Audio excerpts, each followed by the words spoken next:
ಮೂವರು ಸ್ನೇಹಿತೆಯರು ಸಾವನ್ನಪ್ಪಿರುವಂತಹ ಪ್ರಕರಣ ಸಂಬಂಧ ಮೃತ ಯುವತಿ ನಿಶಿತಾ ಮನೆಯಲ್ಲಿ ಸೂತಕ ಆವರಿಸಿದೆ.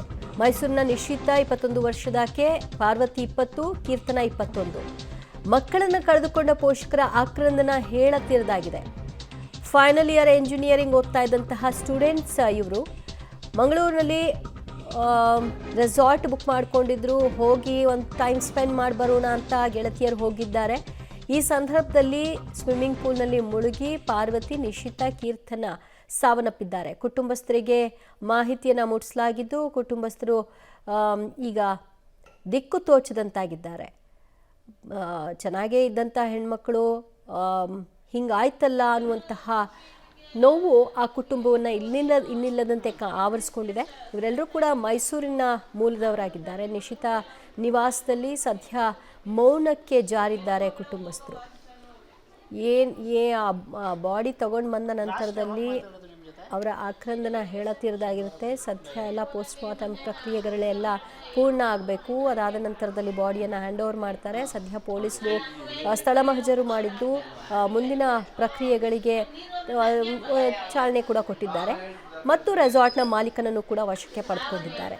ನೆಗ್ಲಿಜೆನ್ಸಿ ಆರೋಪ ಹಿನ್ನೆಲೆಯಲ್ಲಿ ರೆಸಾರ್ಟ್ನ ಮಾಲೀಕರು ಈ ಮೂಲಕವಾಗಿ ಇತರ ರೆಸಾರ್ಟ್ನವರು ಕೂಡ ಅರ್ಥ ಮಾಡ್ಕೊಳ್ಳೋದು ಒಂದು ಎಚ್ಚರಿಕೆ ಈ ಮೂಲಕವಾಗಿ ಇದೆ. ಯಾಕಂದರೆ ಸಾಮಾನ್ಯವಾಗಿ ಲೈಫ್ ಗಾರ್ಡ್ಗಳನ್ನು ಯಾವ ಪೂಲ್ಗಳಲ್ಲೂ ರೆಸಾರ್ಟ್ಗಳಲ್ಲಿ ಇರಿಸಬೇಕು ಅನ್ನೋ ನಿಯಮ ಇದ್ದರೂ ಕೂಡ ಆಯಾ ರೆಸಾರ್ಟ್ನ ಮಾಲೀಕರು ಅದರ ಬಗ್ಗೆ ಗಂಭೀರತೆಯನ್ನು ಆ ಗಮನವನ್ನು ಹರಿಸೋದೇ ಇಲ್ಲ.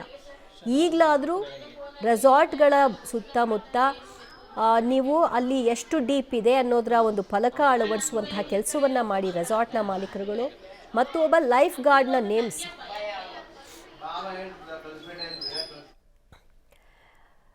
ಮತ್ತಷ್ಟು ಮಾಹಿತಿ ಕೊಡ್ತಾರೆ ನಮ್ಮ ಪ್ರತಿನಿಧಿ ಕೆಪಿ ನಾಗರಾಜ್. ನಿಶಿತಾ ಕುಟುಂಬಸ್ಥರಿಗೆ ಯಾವಾಗ ಮಾಹಿತಿ ತಲುಪಿತು, ಯಾವಾಗ ಬಾಡಿ ಹ್ಯಾಂಡ್ ಓವರ್ ಆಗುತ್ತಂತೆ, ಏನು ಹೇಳ್ತಾರೆ ಕುಟುಂಬಸ್ಥರು? ಈಗಾಗಲೇ ದಿವ್ಯಾ ಮೂವರು ಕುಟುಂಬದವರು ಅಂದರೆ ನಿಶಿತಾ ಕುಟುಂಬದವರು, ಜೊತೆಗೆ ಕೀರ್ತನ ಕುಟುಂಬದವರು ಮತ್ತು ಪಾರ್ವತಿಯವರ ಕುಟುಂಬದವರು, ಒಟ್ಟು 3 ಜನ ಕುಟುಂಬದವರು ಈಗಾಗಲೇ ಮಂಗಳೂರಿಗೆ ತೆರಳಿದ್ದಾರೆ. ಬಹುತೇಕ ಇವತ್ತು ರಾತ್ರಿ ಅಥವಾ ನಾಳೆ ಬೆಳಿಗ್ಗೆ ಅವರಿಗೆ ಮೃತದೇಹಗಳು ಹಸ್ತಾಂತರ ಆಗ್ಬೋದು. ಎಲ್ಲವೂ ಕೂಡ ಎಲ್ಲ 3 ವಿದ್ಯಾರ್ಥಿನಿಗಳು ಫೈನಲ್ ಇಯರ್ ಇಂಜಿನಿಯರ್ ಓದ್ತಾ ಇದ್ದಂಥ ವಿದ್ಯಾರ್ಥಿನಿಯರು. ಬಹುತೇಕ ಇನ್ನೊಂದು ವರ್ಷ ಮುಗಿದಿದ್ರೆ ನಿಶ್ಚಿತವಾಗಲೂ ಕೂಡ ಅವರ ಭವಿಷ್ಯವೇ ಬೇರೆ ಹಂತಕ್ಕೆ ಬರ್ತಾಯಿತ್ತು. ಸಹಜವಾಗಿ ಇಡೀ 3 ಮನೆಗಳಲ್ಲೂ ಕೂಡ ದೊಡ್ಡ ಮಟ್ಟದ ಆಕ್ರಂದನ ಮುಗಿಲು ಮುಟ್ತಾ ಇದೆ.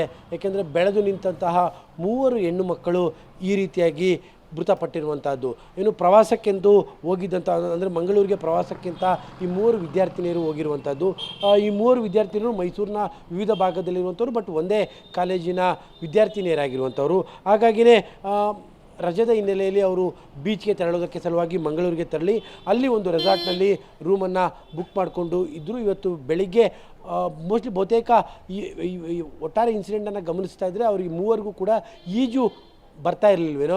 ಹಾಗಾಗಿ 6 ಅಡಿ ಇರುವಂತಹ ಈಜು ಕೊಳದಲ್ಲಿ ಮುಳುಗಿ ಮೃತಪಟ್ಟಿದ್ದಾರೆ. ಮೊದಲು ಆರಂಭದಲ್ಲಿ ಒಬ್ಬ ಯುವತಿ ಮುಳುಗುವ ಹಂತಕ್ಕೆ ತಲುಪಿದಂಥ ಸಂದರ್ಭದಲ್ಲಿ ಸ್ನೇಹಿತೆಯನ್ನು ಸಹಾಯ ಮಾಡೋಕ್ಕೆ ಇನ್ನಿಬ್ಬರು ಕೂಡ ಹೋಗಿ ಅವರಿಬ್ಬರು ಕೂಡ ಮೃತಪಟ್ಟಿದ್ದಾರೆ ಅನ್ನುವಂಥದ್ದು ಆರಂಭಿಕವಾಗಿ ಸಿಗ್ತಾ ಇರುವಂತಹ ಮಾಹಿತಿಗಳಾಗಿದೆ.